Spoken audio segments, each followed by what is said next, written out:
Hi everyone, and welcome back to the Independent Dollar. Today we're taking a closer look at RESP accounts and what happens if your kids decide not to go to school. Since the RESP account is usually opened up at such an early age, it can sometimes be intimidating to put money into the account when you're not even sure whether or not your kids will go to post-secondary school. If you have an RESP now and your kids have already decided that college or university is not for them, you may be wondering what happens now. What happens to the money in the account? What about all of the government grants or all of the interest made in the account? Am I going to be charged a penalty or some sort of tax now? Or will I lose any money? Let me start by letting you know you can breathe a sigh of relief. There are options if your kids decide not to go to school. So for those of you who are just starting out, don't let that concern hold you back from opening an RESP account. And if you already have one and you now know your kids won't be using it, I'm going to show you what happens to all of the money and grants within the account and what you can do to hold on to as much of that money as possible tax-free. Within the RESP, there are 3 parts that make up the account that are all treated differently if your kids decide not to go to school.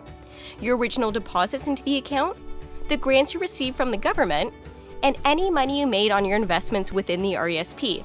Let's start by discussing the portion that probably concerns you the most, your original deposits.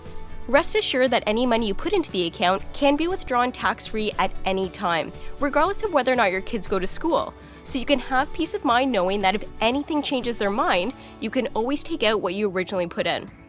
Next up are the grants from the government.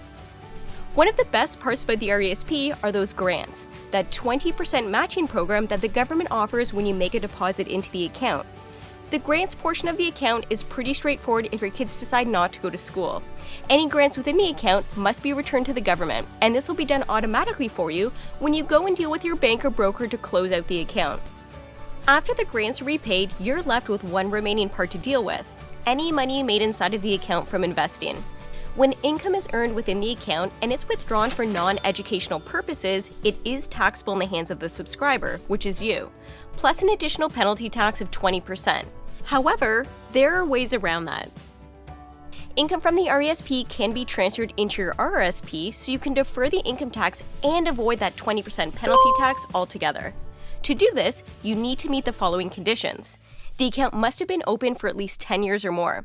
All beneficiaries on the account must be at least 21 years of age or older, and you have to have sufficient RSP room to make the transfer. If you decide to deposit the income into your RSP, the maximum allowed is $50,000. You also need to make sure that you make that deposit into your RSP account the same year that the withdrawal is made from the RESP, or within 60 days of the following year. If you only have enough RSP room to transfer a portion of the income, the remainder will be taxable along with the penalty tax, as you can see here. In this example, you have income earned from the account worth $10,000. You have $6,000 worth of RSP room, which means you're left with $4,000 that can't go into your RSP. The full $10,000 will be added to your income, but $6,000 will be offset by the RSP deposit and will also avoid the 20% penalty tax.